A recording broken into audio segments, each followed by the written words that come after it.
ഷമീൻ, നമുക്ക് ഒരു അമ്മയുടെ സ്നേഹവാത്സല്യത്തിൻ്റെ കഥ പറഞ്ഞുകൊണ്ട് തുടങ്ങാം.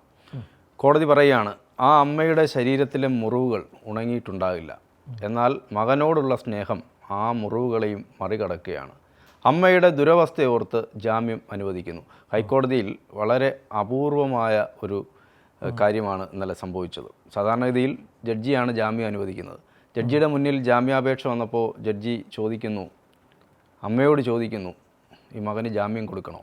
അമ്മ പറയുകയാണെങ്കിൽ കൊടുക്കാം എന്ന് ജഡ്ജി പറയുകയാണ്. അപ്പോൾ അമ്മ പറഞ്ഞു, മകൻ ജയിലിൽ കിടക്കുന്നത് ഒരമ്മ എന്ന നിലയ്ക്ക് എനിക്ക് കാണാൻ പറ്റില്ല, അതുകൊണ്ട് ജാമ്യം അനുവദിക്കണം. അമ്മയെ വധിക്കാൻ ശ്രമിച്ച കേസിലാണ് മകന് ജാമ്യം കൊടുക്കുന്നത്.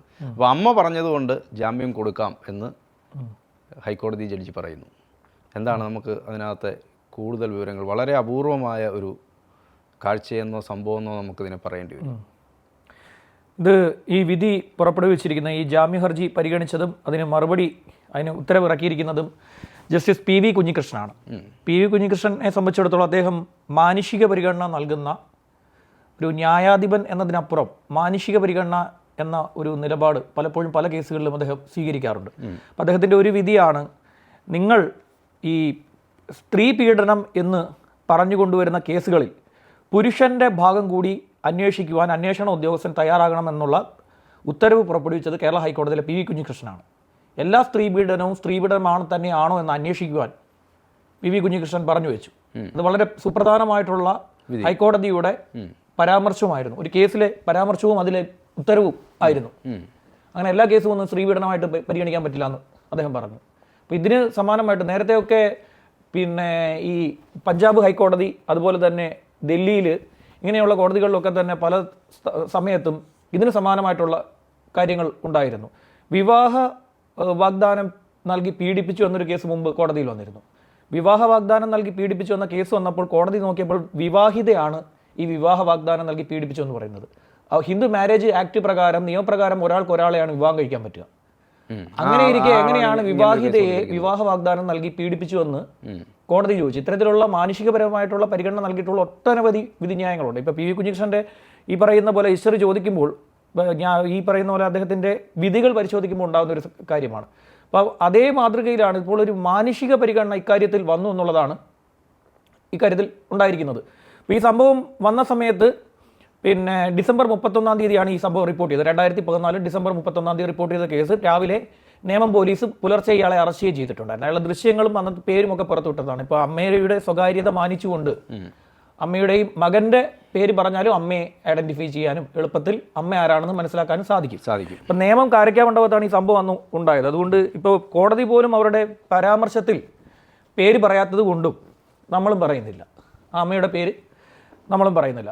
ആ വിധിന്യായത്തിൽ കോടതി പരിഗണിച്ച ഒരു പ്രധാനപ്പെട്ട കാര്യം, പി വി കുഞ്ഞികൃഷ്ണൻ ആ വിധിന്യായത്തിൽ പറഞ്ഞിരിക്കുന്ന ഒരു കാര്യം, അവരുടെ ശരീരത്തിലെ മുറിവുകൾ ഉണങ്ങിയിട്ടില്ല എന്ന് കോടതിക്ക് ഉറപ്പുണ്ട് എന്നാണ് അദ്ദേഹത്തിൻ്റെ ആദ്യത്തെ വാക്ക്. രണ്ടാമത്, പക്ഷേ മകനോടുള്ള സ്നേഹം ആ മുറിവുകളെ മറികടക്കുകയാണ്.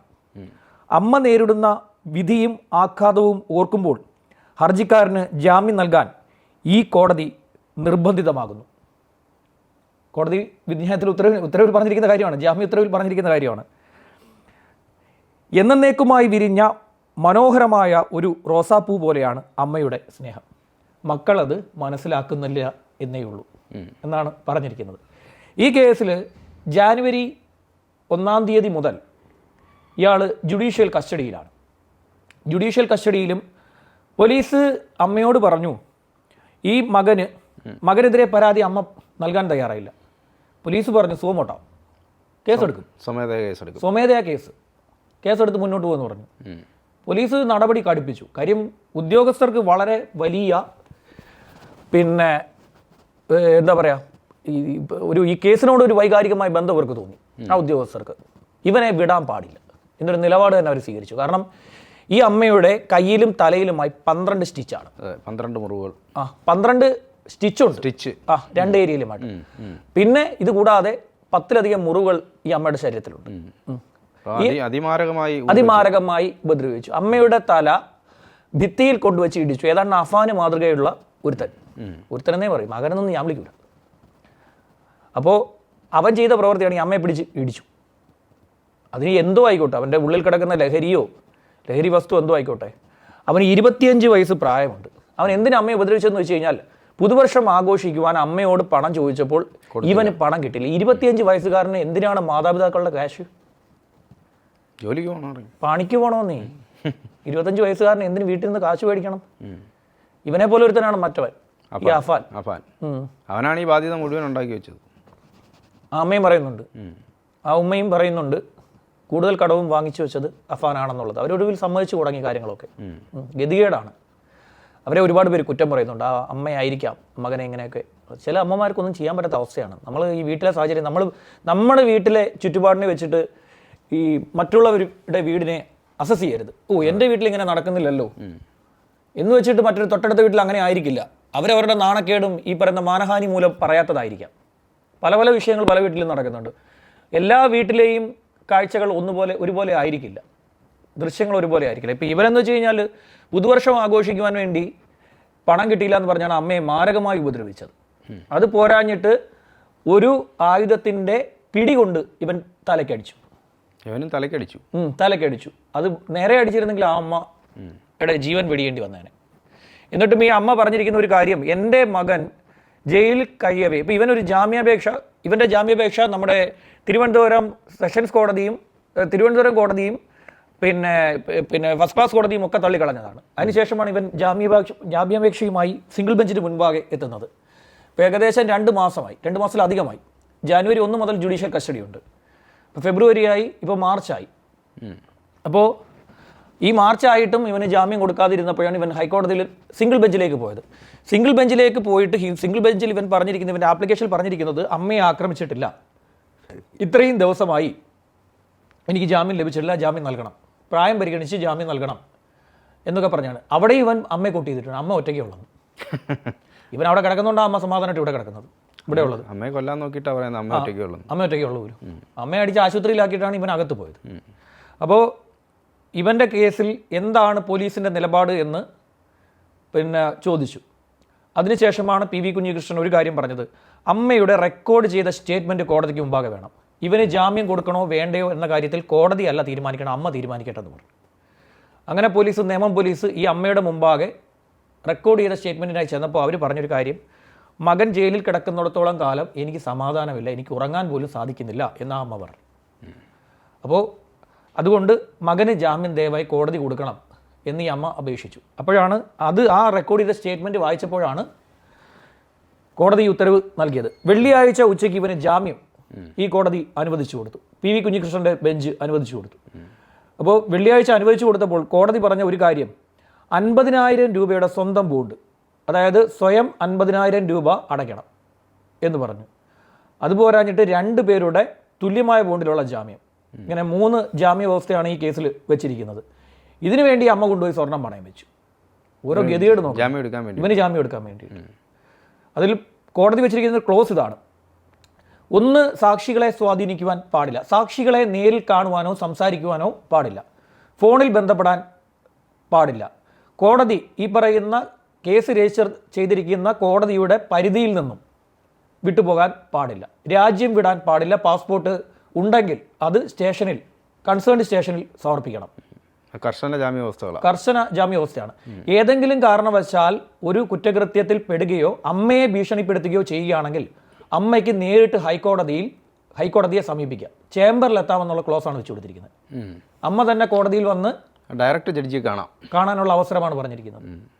കോടതി അതായത് എന്നേക്കുമായി അകത്ത് കിടത്താനുള്ള അവസരം ഉണ്ടാക്കി കൊടുക്കും എന്നാണ് പറഞ്ഞിരിക്കുന്നത്. അപ്പോൾ ഇത്രയും കാര്യങ്ങൾ ക്ലോസ് വെച്ചിട്ടാണ് ഇവന് കർശന ഉപാധിയോടുകൂടി ജാമ്യം അനുവദിച്ച് നൽകിയിരിക്കുന്നത്. ഇപ്പോൾ ഇവന് ഇറങ്ങിയിട്ട് എന്ത് കാണിക്കുമെന്ന് എനിക്കറിയില്ല. ആ പ്രദേശത്തുള്ള 2 അവന്മാരുണ്ട്, പേര് ഞാൻ പറയുന്നില്ല, അവിടെ അടുത്താണ്. അമ്മാരെ ഒരുത്തനെ കൊണ്ടുവന്ന് അനന്തു ഗിരീഷ് എന്ന് പറഞ്ഞൊരുത്തനെ നമ്മുടെ അവിടെ ആ നീറവൻകര കോളേജിൻ്റെ ഇപ്പുറത്തൊരു കാടുപിടിച്ചേരിയുണ്ട്, NSSൻ്റെ കോളേജിൻ്റെ ഇപ്പുറത്ത് കാടുപിടിച്ചേരി ഇപ്പം ഇത്തിരി വെട്ടി തെളിച്ചിട്ടുണ്ട്. അവിടെ പിടിച്ചുകൊണ്ട് വന്ന് തല്ലിക്കൊന്നിട്ട് ഇവന്മാർ 90 ദിവസം അകത്ത് കിടന്നു. കുറ്റപത്രം കോടതിയിൽ കൊടുത്തില്ല. കുറ്റപത്രം കൊടുക്കാതായപ്പോഴത്തേക്ക് കോടതി ഇവന്മാർക്ക് ജാമ്യം കൊടുത്ത് പുറത്തിറങ്ങി കറങ്ങി നടന്നിട്ട് കഴിഞ്ഞ വർഷം ഓണത്തിൻ്റെ അന്ന് നമ്മുടെ ആ നേമത്തേക്ക് പോകുമ്പോൾ റൈറ്റ് സൈഡിലൊരു ബാറുണ്ട്. ആ ബാറിൽ പിന്നെ മദ്യപിക്കാൻ പോയപ്പോഴത്തേക്ക് ആ മദ്യപിച്ച് ഇങ്ങോട്ട് ഇറങ്ങാൻ നേരത്തെ ആ വാതുക്കൽ രണ്ടവന്മാർ നിന്നു. ഈ രണ്ടവന്മാർ കാരണം ഇവന്മാർക്ക് അങ്ങോട്ട് ഇറങ്ങാൻ ഒരു ചെറിയ ബുദ്ധിമുട്ട് സംഭവിച്ചു. അവന്മാരവിടെ സംസാരിച്ചുകൊണ്ടിരിക്കുകയായിരുന്നു. ഇവന്മാർ തമ്മിൽ അങ്ങോട്ടും ഇങ്ങോട്ടും തർക്കമായി. ആ തർക്കത്തിൻ്റെ സമയത്ത് ഇവർ തമ്മിൽ അങ്ങോട്ടും ഇങ്ങോട്ടും കയ്യാങ്കളിയായി. മറ്റവന്മാർ ആൾ കൂടുതലായതുകൊണ്ട് ഇവന്മാർക്ക് 2 എണ്ണം കിട്ടുകയും ചെയ്തു. അത് കഴിഞ്ഞ് നമ്മൾ കാണുന്ന രംഗം എന്താണെന്ന് അറിയാമോ? ഇവന്മാർ 2 പേരോട് ചേർന്ന് 3 പേര് വന്നിട്ട് അവനെ കല്ലെടുത്ത് തലയിട്ട് കൊല്ലുന്നതാണ്. ആ ദൃശ്യം CCTV കണ്ട ഓർമ്മയുണ്ടോ? ഓർമ്മയുണ്ട്. ജാമ്യം കൊടുത്തിയാ? കോടതി ജാമ്യം കൊടുത്തിയാ? ജാമ്യം കൊടുത്തുകൊണ്ട് മാത്രം അവന്മാർ പുറത്തിറങ്ങി ഒരുത്തനെയും കൂടെ തല്ലിക്കുന്നു. അപ്പോൾ ഇത്തരക്കാർക്കൊക്കെ ജാമ്യം കൊടുക്കുമ്പോൾ അവസ്ഥ ഇതൊക്കെയാണ്. പക്ഷേ ഇവിടെ കോടതി പറയുന്നത് ഞങ്ങൾ നിർബന്ധിതമാകുന്നു, ഈ അമ്മയുടെ സ്നേഹത്തിന് മുമ്പാകെ ഇവന് ജാമ്യം കൊടുക്കാൻ ഞങ്ങൾ നിർബന്ധിതരാകുന്നു എന്ന് കോടതി തന്നെ പറയേണ്ടി വന്നിരിക്കുന്നത്. ഏതായാലും ഇവൻ പുറത്തിറങ്ങി പ്രശ്നങ്ങൾ ഉണ്ടാക്കാതിരുന്നു കഴിഞ്ഞാൽ ഭാഗ്യം. പോലീസിന് എല്ലാ കാലത്തും പോയി രാവിലെ പോയി നേമത്ത് ഒന്നാമത് പോലീസിൻ്റെ എണ്ണം കുറവാണ്. സ്റ്റേഷന് വേണ്ടുന്നത്ര പോലീസ് അവിടെ ഇല്ല, സ്റ്റേഷനിലില്ല, ആളുടെ എണ്ണം കുറവാണ്. അതേസമയം ഒരുപാട് ക്രൈം കേസുകൾ റിപ്പോർട്ട് ചെയ്യുകയും ചെയ്യുന്നുണ്ട് നേമത്ത്. ഇഷ്ടംപോലെ ക്രൈം കേസുകൾ. അവിടെ ചില ഭാഗങ്ങൾ വലിയ പ്രശ്നമാണ്. അവിടെ ഉണ്ടായ വേറൊരു സംഭവമുണ്ട്. അവിടെ അഴുക്കുചാലിലെ ഈ മീൻ കഴുകിയ വെള്ളം എടുത്തിട്ട് അപ്പുറത്തെ വീട്ടിലെ വീട്ടുകാർ ഇപ്പുറത്തെ വീട്ടിൽ 2 കുഞ്ഞുങ്ങൾ മുറ്റത്ത് കളിച്ചുകൊണ്ടിരിക്കുക. അപ്പുറത്തെ വീട്ടിൽ ഇത്തിരി ക്രിമിനൽ അവനെന്തെന്ന് വെച്ചാൽ മീൻ കഴുകിയ വെള്ളം എടുത്ത് ഈ കുഞ്ഞുങ്ങളുടെ ദേഹത്തോട്ട് ഒഴിച്ചു കൊടുത്തു. കുഞ്ഞുങ്ങൾ കളിച്ചുകൊണ്ടിരിക്കുമായിരുന്നു, കൊച്ചു കുട്ടികളാണ്. തൊട്ടപ്പുറത്ത് അതിർത്തി പ്രശ്നം. അവൻ നോക്കിയിരുന്നു കുഞ്ഞുങ്ങൾ മുറ്റത്ത് കളിച്ച് ഇറങ്ങാൻ വേണ്ടി കാത്തിരുന്നു. എന്നിട്ട് കോരി ഒഴിച്ചു കൊടുത്തു. വലിയ വാർത്ത, നെറ്റി നോക്കിയാൽ മതി. ഈ വെള്ളം വാരി ഒഴിച്ചു കൊടുത്തു കുഞ്ഞുങ്ങളുടെ ദേഹത്ത്. ചെതുമ്പലൊക്കെ ദേഹത്ത് ഒട്ടിപ്പിടിച്ച് കുഞ്ഞുങ്ങൾക്ക്, ചെറിയ കുഞ്ഞുങ്ങൾ. നമ്മൾ പിന്നെ ഈ ഇൻസ്റ്റഗ്രാമിൽ ഇപ്പോൾ ഒരു വീഡിയോ പ്രചരിക്കുന്നുണ്ടല്ലോ, ഒരു ബീപ്പ് എന്ന് പറഞ്ഞിട്ട് ഒരാളുടെ ഒരു കുഞ്ഞു ഡോക്ടർ, ഒരു കുട്ടി, അവൻ ബീപ്പ് എന്ന് പറഞ്ഞ ഒരാളെ കൊണ്ട് ശ്വാസം എടുപ്പിക്കണം. ഏറ്റവും അവസാനം പറയും പേടിക്കാനൊന്നുമില്ല, ചത്തു എന്ന് പറഞ്ഞു. അത്രേ ഉള്ളൂ. ഞാൻ ആ കുഞ്ഞുങ്ങളെ നേരിട്ട് കണ്ടതാണ്. ഇവിടെ ട്രീറ്റ്മെൻറ്റ് ഇവിടെയായിരുന്നു, ജനറൽ ആശുപത്രിയിൽ. അതുപോലെയുള്ള ഒരുപാട് കേസുകൾ റിപ്പോർട്ട് ചെയ്യുന്ന ഒരു ഏരിയ ആണത്. അപ്പോൾ അവിടെ ഒന്നാമത് ആൾ ക്ഷാമമുണ്ട്. അതിൻ്റെ കൂടെ ഇത്തരം ക്രിമിനൽ കേസുകൾ പ്രതികളും കൂടെ ജാമ്യം കൊടുത്ത് ഇറങ്ങിയാണ് എന്തായാലും. പക്ഷേ ഞാൻ കോടതിയുടെ ഉത്തരവിനെ ബഹുമാനിക്കാത്തതല്ല. PV കുഞ്ഞികൃഷ്ണൻ എന്ന് പറയുന്ന ജസ്റ്റിസ് ഇത്തരത്തിൽ മാനുഷിക പരിഗണനയുടെ പേരിൽ പല കേസുകളിലും വിധി പറയുന്ന കോടതിയുടെ നിലപാട് പോലെ തന്നെ കോടതിക്കപ്പുറം ന്യായാധിപൻ എന്ന നിലയിൽ അദ്ദേഹം കുറച്ച് മാനുഷിക പരിഗണന പല കേസുകളിലും പരിഗണിക്കാറുണ്ട്. ആ കേസിൻ്റെ രീതിയിലായിരിക്കാം അദ്ദേഹം ചെയ്തിരിക്കുന്നത്. പക്ഷേ ഇത്രയും കടുത്ത കാര്യങ്ങൾ ചെയ്തിരിക്കുന്നത് കൊണ്ട് എന്തെങ്കിലും അഭ്യാസം കാണിച്ചു കഴിഞ്ഞാൽ പിടിച്ചാകത്തിലും. കേരള ഹൈക്കോടതി വെറുതെ അല്ല അവിടെ എറണാകുളത്ത് കെട്ടിവെച്ചിരിക്കുന്നത് എന്നുള്ള ഓർമ്മ അവനുണ്ടായിരിക്കണം. അമ്മയോർത്ത് മാത്രം അവൻ്റെ പേര് നമ്മൾ പറയുന്നില്ല. ശരി.